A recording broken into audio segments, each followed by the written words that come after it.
ਇਹਦੇ ਬਾਵਜੂਦ ਕਿ ਭਾਰਤ ਦੇ ਵਿੱਚ ਅੱਜ ਵੀ 40% ਤੋਂ ਜ਼ਿਆਦਾ ਲੋਕ ਗਰੀਬੀ ਰੇਖਾ ਤੋਂ ਥੱਲੇ ਨੇ, ਇਕਨੋਮੀ ਦਾ ਵੀ ਥੱਲਾ ਲੱਗ ਰਿਹਾ ਹੈ। ਟੈਰਿਫ ਦਾ ਰਜੀਮ ਜਿਹੜਾ ਹੈ ਉਹਨੂੰ ਕਾਊਂਟਰ ਕਰਦਿਆਂ ਅਮਰੀਕਾ ਨੇ ਉਹਨੂੰ ਪੁਸ਼ ਕੀਤਾ ਟੂ ਦਾ ਵਾਲ। ਲੇਕਿਨ ਭਾਰਤ ਦੀ ਸਟੇਟ ਦੀ ਦਹਿਸ਼ਤਗਰਦੀ ਨੀਤੀ, ਗੁਆਂਢੀਆਂ ਦੇ ਨਾਲ ਟਕਰਾਅ ਦੀ ਨੀਤੀ, ਵਿਦਨ ਕੰਟਰੀ ਮਾਈਨੋਰਟੀਜ਼ ਦੀ ਪਰਸੀਕਿਊਸ਼ਨ ਦੀ ਨੀਤੀ, ਇਹ ਬਰਾਬਰ ਜਾਰੀ ਹੈ। ਹੁਣ ਉਹਨਾਂ ਦਾ ਜਿਹੜਾ chief of army staff general Upendra Dwivedi ਹੈ, ਮੈਂ ਦੇਖ ਰਿਹਾ ਵੀ ਪਿਛਲੇ ਪੀਰੀਅਡ 'ਚ ਪੋਲੀਟੀਕਲ ਸਟੇਟਮੈਂਟਾਂ ਦੇ ਰਿਹਾ। ਫੌਜ ਜਿਹੜੀ ਹੈ ਉਹ ਕਿਸੇ ਸਪੈਸੀਫਿਕ ਆਪਰੇਸ਼ਨ ਜਿਹੜਾ ਕੋਈ ਉਹਨਾਂ ਨੂੰ ਦਿੱਤਾ ਹੋਏ ਉਹ ਕਰਨ ਤੋਂ ਬਾਅਦ ਉਹਦੇ ਬਾਰੇ ਉਹ ਪ੍ਰੈਸ ਕਾਨਫਰੰਸ ਕਰਦੇ ਸੀ ਸਪੈਸੀਫਿਕਲੀ। ਪਰ ਹੁਣ ਤਾਂ ਇਹਨਾਂ ਦੇ ਉਹ ਸਾਰੇ ਰਾਵਤ ਔਰ ਦੂਜੇ ਤੀਜੇ ਤੋਂ ਬਾਅਦ ਸਣੇ द्विवेदी ਦੇ ਇਹ ਤਾਂ ਪ੍ਰੈਸ ਕਾਨਫਰੰਸਾਂ ਹੀ ਇਵੇਂ ਕਰਦੇ ਨੇ ਜਿਵੇਂ ਜੰਗ ਦਾ ਸਾਰਾ ਚਾਰਜ ਇਹਨਾਂ ਦੇ ਕੋਲ ਹੋਏ।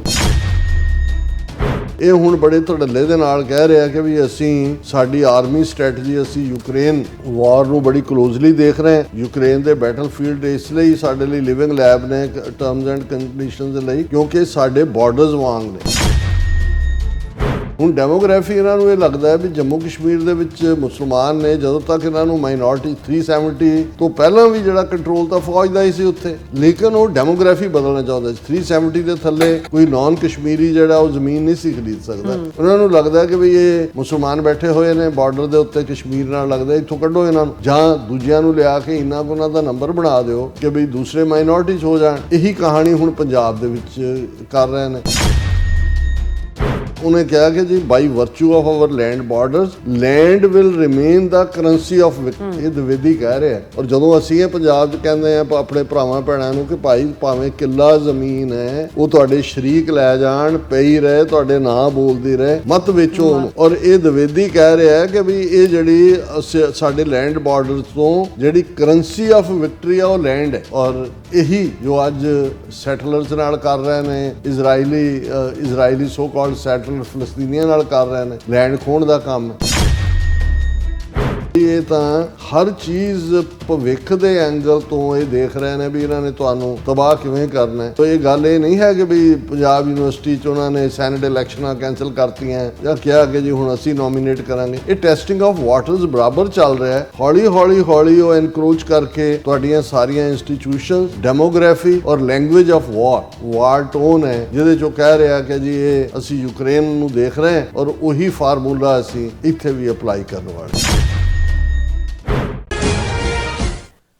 Viewers welcome back from program. So viewers गलबात ਕਰਨ ਜਾ ਰਹੇ ਹਾਂ ਕਿ ਭਾਰਤੀ ਫੌਜੀ ਮੁਖੀ ਜਨਰਲ ਉਪੇਂਦਰ द्विवेदी ਨੇ ਕਿਹਾ ਹੈ ਕਿ ਅਸੀਂ ਯੂਕਰੇਨ ਜੰਗ ਨੂੰ ਬੜੀ ਨੀਝ ਨਾਲ ਦੇਖ ਰਹੇ ਹਾਂ। ਇਹ ਸਾਡੇ ਲਈ ਜਿਉਂਦੀ ਜਾਗਦੀ ਲੈਬੋਰੇਟਰੀ ਹੈ ਕਿਉਂਕਿ ਭਾਰਤ ਦੇ ਬਾਰਡਰ ਨਾਲ ਵੀ ਬਹੁਤ ਕੁਝ ਮਿਲਦਾ ਜੁਲਦਾ ਹੈ। ਸੋ ਇਹ ਹਕੀਕਤ ਹੈ ਕਿ ਭਾਰਤੀ ਫੌਜ ਦਾ ਪੂਰਾ ਹਿੰਦੂਕਰਨ ਹੋ ਚੁੱਕਾ ਹੈ ਅਤੇ ਉਹ ਬਾਰ-ਬਾਰ ਜੰਗ ਦੀ ਬੋਲੀ ਬੋਲ ਰਹੇ ਨੇ। ਸੋ ਇਸ ਬਾਰੇ ਆਪਾਂ ਗੱਲਬਾਤ ਕਰਨ ਜਾ ਰਹੇ ਹਾਂ। ਸੋ ਅਸੀਂ ਚਾਹਾਂਗੇ ਕਿ ਤੁਸੀਂ ਇਸੇ ਤਰ੍ਹਾਂ ਬੜੇ ਰਹਿਣਾ, ਦੇਖਣ ਸੁਣਨ ਲਈ ਜਾਂ ਲਿਖਣ ਲਈ। ਤੁਹਾਡਾ ਸਭ ਦਾ ਬਹੁਤ ਬਹੁਤ ਧੰਨਵਾਦ ਜੀ। ਡਾਕਟਰ ਸਾਹਿਬ ਕੀ ਕਹਿਣਾ ਚਾਹੋਗੇ? ਦੇਖੋ, ਹਾਲਾਂ ਸਾਡਾ ਜੀ ਕਰਦਾ ਵੀ ਅਸੀਂ ਧਾਰਮਿਕ ਤੌਰ 'ਤੇ, ਰੂਹਾਨੀ ਤੌਰ 'ਤੇ ਔਰ ਜਿਹੜੀ ਦੁਨੀਆ ਦੇ ਵਿੱਚ ਰੱਬ ਦੇ ਵੱਡੇ ਵੱਡੇ ਮਿਰੈਕਲ ਨੇ, ਕ੍ਰਿਸ਼ਮੇ ਨੇ, ਕੁਦਰਤ ਦੀਆਂ ਖੂਬਸੂਰਤੀਆਂ ਨੇ ਔਰ ਬੀਤੇ ਦਾ ਸ਼ਾਨਦਾਰ ਇਤਿਹਾਸ ਹੈ, ਉਸ ਦੇ ਉੱਤੇ ਗੁਫ਼ਤਗੂ ਕਰੀਏ, ਗੱਲ ਕਰੀਏ। ਜਿਹੜੀ ਕਿਸੇ ਸਮੇਂ ਪਹਿਲਾਂ 12-13 ਸਾਲ ਪਹਿਲਾਂ ਜਦੋਂ ਇਸ ਦੀ ਸ਼ੁਰੂਆਤ ਹੋਈ, ਇੱਕ ਵੱਡਾ ਹਿੱਸਾ ਸਾਡਾ ਉਸ ਵਿਚਾਰ ਦਾ ਹੁੰਦਾ ਸੀ। ਪਰ ਜਦੋਂ ਚਾਰ ਚਫੇਰੇ ਜੰਗ ਦਾ ਨਾਦ, ਸ਼ਬਦ, ਉਸ ਦਾ ਢੋਲ, ਉਸ ਦਾ ਨਗਾੜਾ, ਉਸ ਦੀ ਚਰਚਾ, ਉਸ ਦਾ ਪਹਿਰਾਵਾ ਔਰ ਬਿਲਕੁਲ ਉਸ ਕਿਸਮ ਦਾ ਹੀ ਜਿਹੜਾ ਕਲਚਰ ਸਿਰਜਿਆ ਜਾ ਰਿਹਾ ਹੋਏ, ਫਿਰ ਇਹਨੂੰ ਤੁਸੀਂ ਐਕਸਟਰਾ ਚੁਕੰਨੇ ਹੋਣਾ ਕਹੋ, ਇਸ ਨੂੰ ਖੌਫਜ਼ਦਾ ਹੋਣਾ ਕਹੋ, ਜਾਂ ਇਸ ਨੂੰ ਕੁਛ ਸਾਡਿਆਂ ਦੇ ਨੁਕਤਾ ਨਿਗਾਹ ਤੋਂ ਇੱਕ ਓਪਰਚੁਨਿਟੀ ਦੇ ਤੌਰ 'ਤੇ ਵੀ ਦੇਖਣ ਦੀ ਲਾਈਨ ਆਉਂਦੀ ਹੈ। ਲੇਕਿਨ ਕੁੱਲ ਮਿਲਾ ਕੇ ਜੇ ਅਸੀਂ ਇਹ ਦੇਖੀਏ ਕਿ ਸਾਡਾ ਖਿੱਤਾ, ਇੱਕ ਤਾਂ ਇਹ ਹੈ ਕਿ ਇੱਕ ਜ਼ਮਾਨੇ ਦੇ ਵਿੱਚ ਸਾਊਥ ਏਸ਼ੀਆ ਨੂੰ ਉਵੇਂ ਹੀ ਟਰੀਟ ਕੀਤਾ ਜਾਂਦਾ ਸੀ ਜਿਵੇਂ ਅਫਰੀਕਾ ਦੇ ਵਿੱਚ ਭਾਵੇਂ ਕੀ ਚੱਲ ਰਿਹਾ ਹੈ, ਕਿੱਥੇ ਕੀ ਹੈ, ਕੋਈ ਬਹੁਤੀ ਵੈਸਟਰਨ ਪਾਵਰਸ ਨੂੰ ਪਰਵਾਹ ਨਹੀਂ ਸੀ। ਉਦੋਂ ਜਿਹੜਾ ਫੋਕਸ ਸੀ ਉਹ ਮਿਡਲ ਈਸਟ ਹੀ ਸੀ, ਕਿਉਂਕਿ ਆਇਲ। ਔਰ ਹੁਣ ਕਿਉਂਕਿ ਆਇਲ ਅਮਰੀਕਾ ਦੇ ਕੋਲ ਵੀ ਆਪਣਾ ਆ ਗਿਆ, ਸਾਊਥ ਅਮਰੀਕਾ 'ਚ ਵੈਨਜ਼ੂਏਲਾ ਦੇ ਕੋਲ ਆ ਗਿਆ ਔਰ ਰਸ਼ੀਆ ਦੇ ਕੋਲ ਤਾਂ ਪਹਿਲਾਂ ਤੋਂ ਹੀ ਸੀ।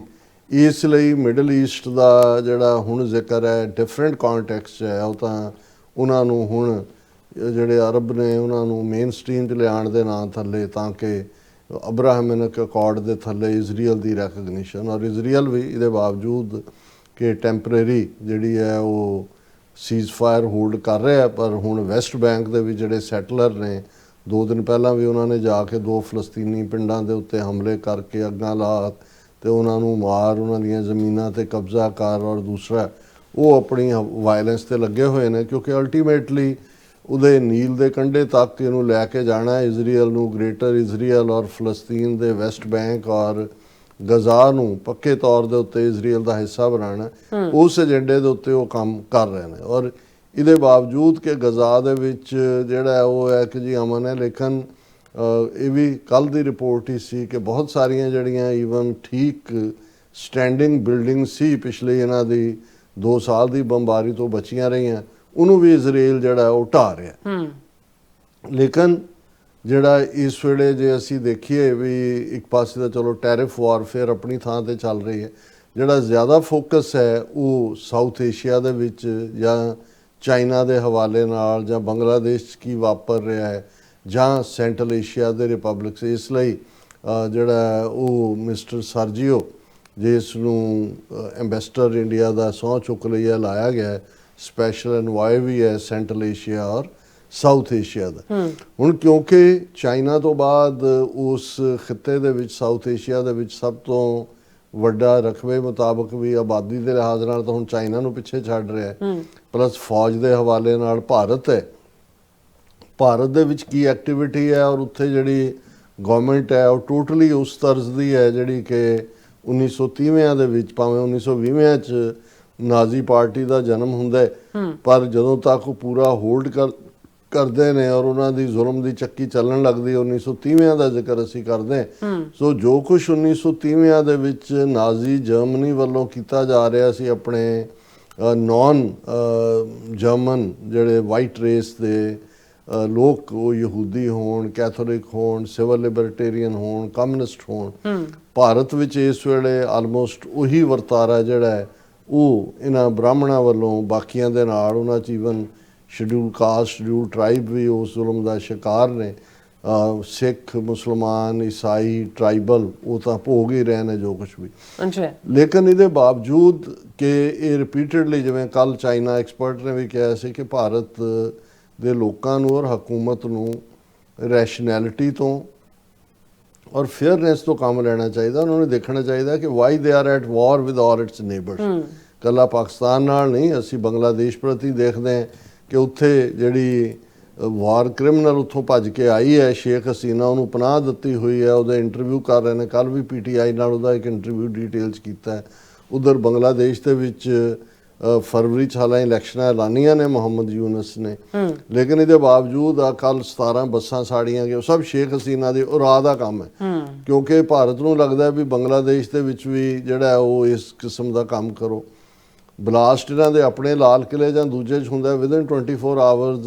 ਜਿਹੜੇ ਇਹਨਾਂ ਨੇ ਹੁਣ ਨਵੇਂ ਪ੍ਰੋਕਸੀ ਖੜੇ ਕੀਤੇ ਨੇ ਅਫਗਾਨ ਤਾਲਿਬਾਨ, ਕਿਉਂਕਿ ਪਾਕਿਸਤਾਨ ਦੀ ਹਕੂਮਤ ਨੇ ਆਇਡੈਂਟੀਫਾਈ ਕੀਤਾ ਵੀ ਜਿਹਨੇ ਹਮਲਾ ਇਸਲਾਮਾਬਾਦ ਉਹਨਾਂ ਦੀ ਜਿਹੜਾ ਕੋਰਟ ਕੰਪਲੈਕਸ ਤੇ ਕੀਤਾ ਸੁਸਾਈਡਲ, ਉਹ ਅਫਗਾਨ ਓਰੀਜਨ ਦਾ ਹੈ।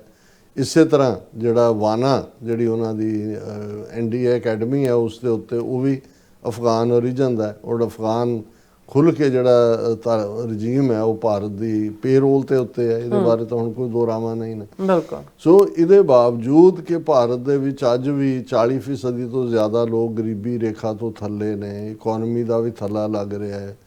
ਟੈਰਿਫ ਦਾ ਰਜੀਮ ਜਿਹੜਾ ਹੈ ਉਹਨੂੰ ਕਾਊਂਟਰ ਕਰਦੇ ਅਮਰੀਕਾ ਨੇ ਉਹਨੂੰ ਪੁਸ਼ ਕੀਤਾ ਟੂ ਦਾ ਵਾਲ। ਲੇਕਿਨ ਭਾਰਤ ਦੀ ਸਟੇਟ ਦੀ ਦਹਿਸ਼ਤਗਰਦੀ ਨੀਤੀ, ਗੁਆਂਢੀਆਂ ਦੇ ਨਾਲ ਟਕਰਾਅ ਦੀ ਨੀਤੀ, ਵਿਦਨ ਕੰਟਰੀ ਮਾਈਨੋਰਟੀਜ਼ ਦੀ ਪਰਸੀਕਿਊਸ਼ਨ ਦੀ ਨੀਤੀ, ਇਹ ਬਰਾਬਰ ਜਾਰੀ ਨੇ। ਹੁਣ ਇਹ ਠੀਕ ਹੈ ਕਿ ਵੀ ਪਾਕਿਸਤਾਨ ਦੇ ਵਿੱਚ 1950s ਦੇ ਐਂਡ ਤੱਕ ਪਹੁੰਚਦੇ ਆ ਅਯੂਬ ਖਾਨ ਨੇ ਜਿਹੜੀ ਆ ਹਕੂਮਤ ਹਥਿਆਰ ਰਹੀ, ਫੌਜੀ ਜਿਹੜੀ ਹੈ ਉਹ ਰਾਜ ਦੀ ਗੱਲ, ਮਾਰਸ਼ਲ ਲਾਅ, 78-80 ਸਾਲ ਦੇ ਵਿੱਚ ਅੱਧਾ ਕੁ ਪੀਰੀਅਡ ਡਾਇਰੈਕਟ ਫੌਜੀ ਡਿਕਟੇਟਰ ਨੇ, ਅੱਧੇ ਇੱਕ ਸਿਵਿਲੀਅਨ ਨੇ। ਸਿਵਿਲੀਅਨ ਦੇ ਉੱਤੇ ਵੀ ਫੌਜ ਦਾ ਹੀ ਕੁੰਡਾ ਹੈ। ਔਰ ਹੁਣ ਤਾਂ ਉਹਨਾਂ ਨੇ ਜਿਹੜੀ ਇੱਕ ਨੈਕਸਟ ਅਮੈਂਡਮੈਂਟ ਪਾਸ ਕੀਤੀ ਹੈ ਪਾਕਿਸਤਾਨ ਨੇ, ਉਹਨਾਂ ਦੀ ਨੈਸ਼ਨਲ ਅਸੈਂਬਲੀ ਔਰ ਸੈਨੇਟ ਨੇ, ਉਹਦੇ ਥੱਲੇ ਤਾਂ ਫੌਜ ਦਾ ਜਿਹੜਾ ਜੱਫਾ ਹੈ ਉਹ ਹੋਰ ਵੀ ਮਜ਼ਬੂਤ ਹੋਏਗਾ ਆਉਣ ਵਾਲੇ ਪੀਰੀਅਡ ਸਿਵਲ ਐਡਮਿਨਿਸਟ੍ਰੇਸ਼ਨ ਤੇ। ਲੇਕਿਨ ਭਾਰਤ ਦੇ ਵਿੱਚ ਇਹਨੂੰ ਕਈ ਲੋਕ ਜਿਹੜੇ ਡੈਮੋਕ੍ਰੇਸੀ ਕਰਦੇ ਸੀ, ਉਹ ਕ੍ਰੈਡਿਟ ਦਿੰਦੇ ਸੀ ਕਿ ਦੇਖੋ ਭਾਰਤ ਦੇ ਵਿੱਚ ਜਿਹੜੀ ਫੌਜ ਹੈ ਉਹ ਫੁੱਲੀ ਨਾਨ ਪੋਲੀਟੀਕਲ ਹੈ। ਫੌਜ ਦੇ ਮੁਖੀ ਨੂੰ ਵੀ ਜਿਹੜਾ ਉਹ ਪ੍ਰਾਈਮ ਮਿਨਿਸਟਰ ਜਾਂ ਉਹਨਾਂ ਦੇ ਕੈਬਨਿਟ ਦਾ ਜੋ ਵੀ ਹਿੱਸਾ ਹੁੰਦਾ ਉਹ ਨੋਮੀਨੇਟ ਕਰਦਾ, ਉਹਦੇ 'ਚ ਸੀਨੀਅਰਟੀ ਸੁਪਰਸੀਡ ਵੀ ਹੋ ਜਾਂਦੀ ਹੈ। ਕੋਈ ਨਹੀਂ, ਫੌਜ ਇੱਕ ਡਿਸਿਪਲਿਨਡ ਆਰਮੀ ਵਾਂਗ ਓਬੇ ਦਾ ਆਰਡਰਸ ਉਹ ਕਰ ਰਹੀ ਹੈ। ਲੇਕਿਨ ਅਸੀਂ 2014 ਤੋਂ ਲੈ ਕੇ ਹਾਲਾਂ ਇਹਦੇ 'ਚ ਕੋਈ ਸ਼ੱਕ ਨਹੀਂ ਹੈ ਕਿ ਈਵਨ ਥੋੜਾ ਇਨਫਲੂਐਂਸ ਕਿਸੇ ਨਾ ਕਿਸੇ ਲੈਵਲ ਤੇ ਜਿਹੜਾ ਹੈ, ਜਦੋਂ ਫੌਜ ਦਾ ਮੁਖੀ ਕਿਹਨੂੰ ਬਣਾਉਣਾ ਹੈ ਜਾਂ ਫੌਜ ਦਾ ਪਾਰਟ ਕੀ ਹੈ ਉਹ ਹੁੰਦਾ ਸੀ। ਜਿਵੇਂ ਕਿਸੇ ਵੀ ਲੰਬਾ ਵਕਤ ਸੀਨੀਅਰ ਸਿੱਖ ਜਨਰਲ ਹੋਣ ਦੇ ਬਾਵਜੂਦ ਵੈਸਟਰਨ ਕਮਾਂਡ 'ਚ ਸੀਨੀਅਰ ਮੋਸਟ ਹੁੰਦੇ ਸੀ, ਸਿੱਖ ਨੂੰ ਜਨਰਲ ਨਹੀਂ ਸੀ ਬਣਾਇਆ ਗਿਆ। ਬਾਅਦ 'ਚ ਬਣਾਏ ਗਏ ਜੇ ਸਿੰਘ ਔਰ ਹੋਰ ਵੀ ਕਿੰਨੇ, ਲੇਕਿਨ ਉਹ ਨਕੰਮੇ ਜਿਹੜੇ ਬ੍ਰਿਟਿਸ਼ ਪੀਰੀਅਡ ਦੇ ਜਿਨ੍ਹਾਂ ਨੇ ਸੈਕੰਡ ਵਰਲਡ ਵਾਰ ਲੜੀ ਹੋਈ ਸੀ, ਗੈਰਤ ਅਣਖ ਵਾਲੇ ਸੀ, ਜਾਂ ਉਹਨਾਂ 'ਚੋਂ ਕਦੇ ਕਿਸੇ ਨੂੰ ਜਨਰਲ ਨਹੀਂ ਬਣਾਇਆ ਗਿਆ। ਇੰਨੀ ਪੋਲੀਟਿਕਸ ਜ਼ਰੂਰ ਸੀ। ਲੇਕਿਨ ਜਿਸ ਲੈਵਲ ਤੇ 2014 ਤੋਂ ਬਾਅਦ ਜਦੋਂ ਮੋਦੀ ਪ੍ਰਾਈਮ ਮਿਨਿਸਟਰ ਬਣਿਆ, ਪਿਛਲੇ ਇਹਨਾਂ 11 ਸਾਲਾਂ ਦੇ ਵਿੱਚ ਜਿਵੇਂ ਹਿੰਦੂਕਰਨ ਹੋਇਆ ਫੌਜ ਦਾ, ਭਗਵਾਕਰਨ ਹੋਇਆ, ਹੁਣ ਤਾਂ ਉਹ ਸਾਰੀਆਂ ਯੋਗਾ, ਵੰਦੇ ਮਾਤਰਮ, ਦੂਜੇ ਤੀਜੇ, ਉਹ ਤਾਂ ਸਾਰੀਆਂ ਉਹਨਾਂ ਨੂੰ ਦਵਾਈਆਂ ਵੀ ਉਹਦੇ ਰਾਮਦੇਵ ਦੇ ਗਊ ਮੂਤਰ ਤੇ ਗੋਹੇ ਵਾਲੀਆਂ ਖਵਾਉਂਦੇ ਨੇ। ਫੌਜੀ ਕੰਟੀਨਾਂ 'ਚ ਵੀ ਉਹੀ ਕੁਛ ਮਿਲਦਾ ਹੈ। ਉਵੇਂ ਹੀ ਹਿੰਦੂਆਂ ਦੇ ਤਿਉਹਾਰ, ਹੋਲੀ, ਦੂਜੇ ਤੀਜੇ, ਉਹ ਔਰ ਉਹਨਾਂ ਦੀ ਸੋ ਕਾਲਡ ਸ਼ਸਤਰ ਪੂਜਾ ਦੇ ਨਾਂ ਥੱਲੇ ਜਾ ਕੇ ਉਵੇਂ ਹੀ ਗੰਜ ਨੂੰ ਜਿਹੜਾ ਔਰ ਦੂਜੇ ਜਾ ਕੇ ਗੰਢੇ ਤੇ ਮਿਰਚਾਂ ਤੇ ਦੂਜੀਆਂ ਰੱਖ ਕੇ ਉਹ ਥਾਲੀ ਘੁਮਾਈ ਜਾਂਦੇ ਨੇ, ਉਹਦੇ ਨਾਲ ਸਾਰਾ ਯਾਨੀ ਉਹਦਾ ਹਿੰਦੂਕਰਨ ਕੀਤਾ। ਲੇਕਿਨ ਜਿਸ 2019 ਤੋਂ ਬਾਅਦ ਜਦੋਂ ਇਹਨਾਂ ਨੇ ਇਹਨਾਂ ਦੀ ਪੋਪੂਲੈਰਿਟੀ ਘਟੀ, ਮੋਦੀ ਦੀਆਂ ਵੋਟਾਂ ਮਾਈਨਸ ਹੋ ਰਹੀਆਂ ਸੀ, ਤੇ ਇਹਨਾਂ ਨੇ ਪੁਲਵਾਮਾ ਕਰਕੇ ਜਿਵੇਂ ਫਿਰ ਫੌਜ ਨੂੰ ਅੱਗੇ ਲਿਆਂਦਾ, ਉਹਨਾਂ ਨੂੰ ਪ੍ਰੈਸ ਕਾਨਫਰੰਸਾਂ ਕਰਵਾਉਣੀਆਂ ਸ਼ੁਰੂ ਕੀਤੀਆਂ ਇੱਕ ਤੋਂ ਬਾਅਦ ਇੱਕ, ਔਰ ਕਿੰਨੇ ਫੌਜੀ ਜਨਰਲ ਰਾਵਤ ਔਰ ਦੂਸਰੇ ਤੋਂ ਬਾਅਦ ਹੁਣ ਉਹਨਾਂ ਦਾ ਜਿਹੜਾ chief of army staff general Upendra Dwivedi ਹੈ, ਮੈਂ ਦੇਖ ਰਿਹਾ ਵੀ ਪਿਛਲੇ ਪੀਰੀਅਡ 'ਚ ਪੋਲੀਟੀਕਲ ਸਟੇਟਮੈਂਟਾਂ ਦੇ ਰਿਹਾ। ਜੰਗ ਦਾ ਐਲਾਨ ਸਿਵਲ ਗਵਰਨਮੈਂਟ ਕਰਦੀ ਹੈ, ਕਿਉਂਕਿ ਜਿਹੜਾ ਪ੍ਰੈਜ਼ੀਡੈਂਟ ਹੁੰਦਾ ਹੈ, ਰਾਸ਼ਟਰਪਤੀ ਹੈ, ਉਹ ਕਮਾਂਡਰ ਇਨ ਚੀਫ ਹੈ, ਫੈਸਲਾ ਕੈਬਨਿਟ ਕਰਦੀ ਹੈ। ਇਸੇ ਤਰ੍ਹਾਂ ਕਿੱਥੇ ਕੀ ਹੈ, ਫੌਜ ਜਿਹੜੀ ਹੈ ਉਹ ਕਿਸੇ ਸਪੈਸੀਫਿਕ ਆਪਰੇਸ਼ਨ ਜਿਹੜਾ ਕੋਈ ਉਹਨਾਂ ਨੂੰ ਦਿੱਤਾ ਹੋਏ ਉਹ ਕਰਨ ਤੋਂ ਬਾਅਦ ਉਹਦੇ ਬਾਰੇ ਉਹ ਪ੍ਰੈਸ ਕਾਨਫਰੰਸ ਕਰਦੇ ਸੀ ਸਪੈਸੀਫਿਕਲੀ। ਪਰ ਹੁਣ ਤਾਂ ਇਹਨਾਂ ਦੇ ਉਹ ਸਾਰੇ ਰਾਵਤ ਔਰ ਦੂਜੇ ਤੀਜੇ ਤੋਂ ਬਾਅਦ ਸਣੇ ਦਵਿਵੇਦੀ ਦੇ ਇਹ ਤਾਂ ਪ੍ਰੈਸ ਕਾਨਫਰੰਸਾਂ ਹੀ ਇਵੇਂ ਕਰਦੇ ਨੇ ਜਿਵੇਂ ਜੰਗ ਦਾ ਸਾਰਾ ਚਾਰਜ ਇਹਨਾਂ ਦੇ ਕੋਲ ਹੋਏ, ਪੋਲੀਟੀਕਲ ਸਟੇਟਮੈਂਟਾਂ ਦਿੰਦੇ ਨੇ। ਔਰ ਮੈਂ ਜਦੋਂ ਇਹ ਕਿਹਾ ਕਿ ਵੀ ਇਹ ਜੰਗੀ ਟੋਨ 'ਚ ਬੋਲ ਰਹੇ ਨੇ ਔਰ ਮਾਹੌਲ ਜੰਗ ਨਗਾੜੇ ਔਰ ਦੂਸਰਿਆਂ ਦਾ ਹੈ, ਜਿਹਨੂੰ ਅਸੀਂ ਨਗਾਰਾ ਕਹਿੰਦੇ ਹਾਂ, ਸੰਸਕ੍ਰਿਤ ਹਿੰਦੀ ਵਾਲੇ ਨਗਾੜਾ ਕਹਿੰਦੇ ਨੇ। ਇਹ ਵਜ੍ਹਾ ਹੁਣ ਇਹ ਹੈ ਕਿ Ukraine war a living lab, India adapting lessons for future conflicts, army chief ਇਹ ਹੁਣ ਬੜੇ ਧੜੱਲੇ ਦੇ ਨਾਲ ਕਹਿ ਰਿਹਾ ਕਿ ਵੀ ਅਸੀਂ ਸਾਡੀ ਆਰਮੀ ਸਟ੍ਰੈਟਜੀ ਅਸੀਂ ਯੂਕਰੇਨ ਵਾਰ ਨੂੰ ਬੜੀ ਕਲੋਜ਼ਲੀ ਦੇਖ ਰਹੇ ਹਾਂ। ਯੂਕਰੇਨ ਦੇ ਬੈਟਲਫੀਲਡ ਇਸ ਲਈ ਸਾਡੇ ਲਈ ਲਿਵਿੰਗ ਲੈਬ ਨੇ ਟਰਮਸ ਐਂਡ ਕੰਡੀਸ਼ਨਸ ਦੇ ਲਈ, ਕਿਉਂਕਿ ਸਾਡੇ ਬਾਰਡਰਸ ਵਾਂਗ ਨੇ। ਡਰੋਨਸ ਜਿਹੜੇ ਨੇ are stalking armed columns, electronic warfare is jamming radios, precision fires are reaching much beyond 100 kilometer, and information campaign wins war even before a single shell lands. ਹੁਣ ਇਹ ਕਹਿ ਰਿਹਾ ਵੀ ਅਸੀਂ ਵੀ ਉਹੀ ਮਿਸ ਇਨਫੋਰਮੇਸ਼ਨ ਕੈਂਪੇਨ ਵੀ ਕਰ ਰਹੇ ਹਾਂ ਕਿ ਜੰਗਾਂ ਇਹਦੇ ਨਾਲ ਜਿੱਤੀਆਂ ਜਾ ਰਹੀਆਂ, ਪਰ ਇਹ ਜਿਹੜੇ ਡਰੋਨਸ ਔਰ ਇਲੈਕਟ੍ਰੋਨਿਕ ਵਾਰਫੇਅਰ ਔਰ ਪ੍ਰੀਸੀਜਨ ਫਾਇਰ 100 ਕਿਲੋਮੀਟਰ ਤੋਂ ਦੂਰ ਤੱਕ ਇਹ ਸਾਰਾ। ਫਿਰ ਉਹਨੇ ਜਿਹੜੀ ਇਹ ਗੱਲ ਕਹੀ ਜਿਹੜੀ ਮੈਂ ਦੇਖ ਰਿਹਾ ਵੀ ਜੰਮੂ ਕਸ਼ਮੀਰ 'ਚ ਵੀ ਕਰ ਰਹੇ ਨੇ, ਪੰਜਾਬ 'ਚ ਵੀ ਜਦੋਂ ਅਸੀਂ ਕਹਿੰਦੇ ਹਾਂ ਕਿ ਡੈਮੋਗ੍ਰਾਫੀ ਚੇਂਜ ਕਰ ਰਹੇ ਨੇ, ਜਾਂ ਇੱਕ ਵਾਰ ਅਮਿਤ ਸ਼ਾਹ ਦੇ ਮੂੰਹੋਂ ਨਿਕਲ ਗਿਆ ਕਿ ਸਾਡੇ ਜਿੰਨੇ ਬਾਰਡਰ ਨੇ ਚੀਨ ਔਰ ਪਾਕਿਸਤਾਨ ਦੇ ਨਾਲ ਲੱਗਦੇ ਉਹ ਸੇਫ ਨਹੀਂ ਨੇ ਕਿਉਂਕਿ ਉੱਥੇ ਘੁਸਪੈਠੀਏ ਬੈਠੇ ਨੇ। ਹੁਣ ਘੁਸਪੈਠੀਏ ਨਹੀਂ, ਜਦੋਂ ਹੁਣ ਇਹ ਕਹਿੰਦਾ ਇਹਨਾਂ ਦਾ ਦਵਿਵੇਦੀ, ਹੀ ਆਊਟਲਾਈਨਡ 3 key Ds that are shaping the future of warfare, ਕਿ ਭਵਿੱਖ ਦੀ ਵਾਰਫੇਅਰ ਇਹਨਾਂ 3 ਚੀਜ਼ਾਂ ਤੇ ਹੈ। ਡੈਮੋਕ੍ਰੇਟਾਈਜੇਸ਼ਨ, ਦਾ influx of new technology, diffusion geographically independent yet interlinked systems and demography। ਹੁਣ ਡੈਮੋਗ੍ਰਾਫੀ ਇਹਨਾਂ ਨੂੰ ਇਹ ਲੱਗਦਾ ਹੈ ਵੀ ਜੰਮੂ ਕਸ਼ਮੀਰ ਦੇ ਵਿੱਚ ਮੁਸਲਮਾਨ ਨੇ, ਜਦੋਂ ਤੱਕ ਇਹਨਾਂ ਨੂੰ ਮਾਈਨੋਰਟੀ 370 ਤੋਂ ਪਹਿਲਾਂ ਵੀ ਜਿਹੜਾ ਕੰਟਰੋਲ ਤਾਂ ਫੌਜ ਦਾ ਹੀ ਸੀ ਉੱਥੇ, ਲੇਕਿਨ ਉਹ ਡੈਮੋਗ੍ਰਾਫੀ ਬਦਲਣਾ ਚਾਹੁੰਦਾ ਸੀ। 370 ਦੇ ਥੱਲੇ ਕੋਈ ਨਾਨ ਕਸ਼ਮੀਰੀ ਜਿਹੜਾ ਉਹ ਜ਼ਮੀਨ ਨਹੀਂ ਸੀ ਖਰੀਦ ਸਕਦਾ। ਉਹਨਾਂ ਨੂੰ ਲੱਗਦਾ ਕਿ ਵੀ ਇਹ ਮੁਸਲਮਾਨ ਬੈਠੇ ਹੋਏ ਨੇ ਬਾਰਡਰ ਦੇ ਉੱਤੇ ਕਸ਼ਮੀਰ ਨਾਲ ਲੱਗਦਾ, ਇੱਥੋਂ ਕੱਢੋ ਇਹਨਾਂ ਨੂੰ, ਬਿਲਕੁਲ, ਜਾਂ ਦੂਜਿਆਂ ਨੂੰ ਲਿਆ ਕੇ ਇੰਨਾ ਕੁ ਉਹਨਾਂ ਦਾ ਨੰਬਰ ਬਣਾ ਦਿਓ ਕਿ ਵੀ ਦੂਸਰੇ ਮਾਈਨੋਰਟੀ 'ਚ ਹੋ ਜਾਣ। ਇਹੀ ਕਹਾਣੀ ਹੁਣ ਪੰਜਾਬ ਦੇ ਵਿੱਚ ਕਰ ਰਹੇ ਨੇ। ਔਰ ਜੇ ਪ੍ਰਵਾਸੀਆਂ ਨੂੰ ਲਿਆ ਕੇ ਜਿਸ ਅੰਦਾਜ਼ ਦੇ ਵਿੱਚ ਅਨਨੋਨ ਬੱਸਾਂ, ਭਰੀਆਂ ਹੋਈਆਂ ਬੱਸਾਂ ਛੱਡ ਜਾਂਦੇ ਨੇ, ਸਾਰਾ ਪੰਜਾਬ ਉਹਨਾਂ ਦੀ ਸ਼ਕਲਾਂ ਨਾਲ ਹੀ ਜਿਹੜਾ ਉਹ ਭਰਿਆ ਹੋਇਆ, ਤੇ ਇਹਦੇ 'ਚ ਇਹ ਹੈ ਵੀ ਇਹ ਜਿਹੜਾ ਪੰਜਾਬ ਦਾ ਬਾਰਡਰ ਵਾਹਗਾ ਤੋਂ ਹੁਸੈਨੀਵਾਲਾ ਤੱਕ ਹੈ, ਇੱਥੇ ਲਿਆ ਕੇ ਇਹਨਾਂ ਨੂੰ ਬਿਠਾਓ। ਜਦੋਂ ਤੱਕ ਸਿੱਖ ਨੇ ਬਾਰਡਰ ਤੇ, ਇਹਨਾਂ ਤੇ ਇਤਬਾਰ ਨਹੀਂ ਕੀਤਾ ਜਾ ਸਕਦਾ। ਹੁਣ ਲੱਦਾਖ 'ਚ ਕਿਉਂਕਿ ਬੁੱਧਿਸਟ ਸੀ, ਉਹਨਾਂ ਨੇ ਵਾਂਗ ਚੁੱਕ ਨੇ ਸਿੰਪਲ ਮੰਗ ਤਾਂ ਇਹੀ ਕੀਤੀ ਕਿ ਭਾਈ ਜਿਹਨੂੰ ਸਾਨੂੰ ਫਲਾਣੇ ਸਕੈਜੂਲ ਦੇ ਵਿੱਚ ਲਿਆਓ ਤਾਂ ਕਿ ਸਾਡੇ ਪਹਾੜੀਆਂ ਔਰ ਦੂਜੀਆਂ, ਕਿਉਂਕਿ ਖੁਦ ਕਲਾਈਮੇਟ ਨਾਲ ਰਿਲੇਟਡ ਬੰਦਾ ਸੀ, ਉਹਨੂੰ ਚੁੱਕ ਕੇ ਜੋਧਪੁਰ ਭੇਜਿਆ ਹੋਇਆ ਕਿਉਂਕਿ ਲੱਦਾਖ ਦੇ ਬੁੱਧਿਸਟ ਨੇ। ਕਿਉਂਕਿ ਉਹਨੇ ਇਹ ਕਿਹਾ ਕਿ ਹੁਣ ਲੱਦਾਖ ਦਾ ਇੱਕ ਵੱਡਾ ਹਿੱਸਾ ਬਾਰਡਰ ਦਾ ਚੀਨ ਦੇ ਨਾਲ ਲੱਗਦਾ। ਹੁਣ ਇਹੀ ਗੱਲ ਜਦੋਂ ਇਹਨਾਂ ਨੇ ਐਕਸਾਈਜ਼ ਐਤਕੀ ਈਸਟ ਕੀਤੀ, ਨਾਗਾਲੈਂਡ, ਮਨੀਪੁਰ, ਮਿਜ਼ੋਰਮ ਜਾਂ ਚਿਕਨ ਨੈਕ ਜਿਹਨੂੰ ਕਹਿੰਦੇ ਨੇ, ਉਹ ਸਾਰੇ ਈਸਾਈ ਬੈਠੇ ਹੋਏ ਨੇ, ਟ੍ਰਾਈਬਲ। ਸੋ ਇਹ ਜਦੋਂ ਇਹ द्विवेदी ਇਹ ਕਹਿ ਰਿਹਾ ਹੈ ਕਿ ਬਈ ਡੈਮੋਗ੍ਰਾਫੀ ਇੱਕ ਉਹਦਾ ਇੱਕ ਹਿੱਸਾ ਹੈ ਜੋ ਅਸੀਂ ਯੂਕਰੇਨ ਤੋਂ ਦੇਖ ਰਹੇ ਹਾਂ, ਤੇ ਅਸੀਂ ਦੇਖ ਰਹੇ ਹਾਂ ਵੀ ਕਿਵੇਂ ਜਿਹੜੇ ਰਸ਼ੀਆ ਨੇ 20% ਟੈਰੀਟਰੀ ਯੂਕਰੇਨ ਦੀ ਐਨੈਕਸ ਕੀਤੀ। ਮੋਸਟਲੀ ਉਹਦੇ 'ਚ ਜਿਹੜੇ ਰਸ਼ੀਅਨ ਐਥਨੀਸਿਟੀ ਵਾਲੇ ਲੋਕ ਜ਼ਿਆਦਾ ਸੀ, ਬੋਲੀ ਵੀ ਉਹੀ ਬੋਲਦੇ ਸੀ, ਉੱਥੋਂ ਯੂਕਰੇਨੀਅਨਸ ਨੂੰ ਕੱਢਿਆ ਜਾ ਰਿਹਾ। ਐਂਡ ਵਿਦਨ ਯੂਕਰੇਨ ਵੀ ਕੋਈ ਆਪਣੇ ਕਿਸਮ ਦੀ ਜਿਹੜੀ ਹੈ ਉਹ ਕੁਛ ਐਸਾ ਇਨਰ ਚੱਲ ਰਿਹਾ, ਜਿਹੜੀਆਂ ਖਬਰਾਂ ਬਾਹਰ ਨਹੀਂ ਆਉਂਦੀਆਂ ਹੈ।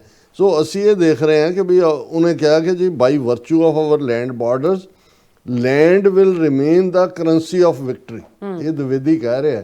ਔਰ ਜਦੋਂ ਅਸੀਂ ਇਹ ਪੰਜਾਬ 'ਚ ਕਹਿੰਦੇ ਹਾਂ ਆਪਣੇ ਭਰਾਵਾਂ ਭੈਣਾਂ ਨੂੰ ਕਿ ਭਾਈ ਭਾਵੇਂ ਕਿੱਲਾ ਜ਼ਮੀਨ ਹੈ ਉਹ ਤੁਹਾਡੇ ਸ਼ਰੀਕ ਲੈ ਜਾਣ, ਪਈ ਰਹੇ, ਤੁਹਾਡੇ ਨਾਂ ਬੋਲਦੀ ਰਹੇ, ਮਤ ਵੇਚੋ ਉਹਨੂੰ। ਔਰ ਇਹ द्विवेदी ਕਹਿ ਰਿਹਾ ਹੈ ਕਿ ਵੀ ਇਹ ਜਿਹੜੀ ਸਾਡੇ ਲੈਂਡ ਬਾਰਡਰ ਤੋਂ ਜਿਹੜੀ ਕਰੰਸੀ ਆਫ ਵਿਕਟਰੀ ਆ ਉਹ ਲੈਂਡ ਹੈ।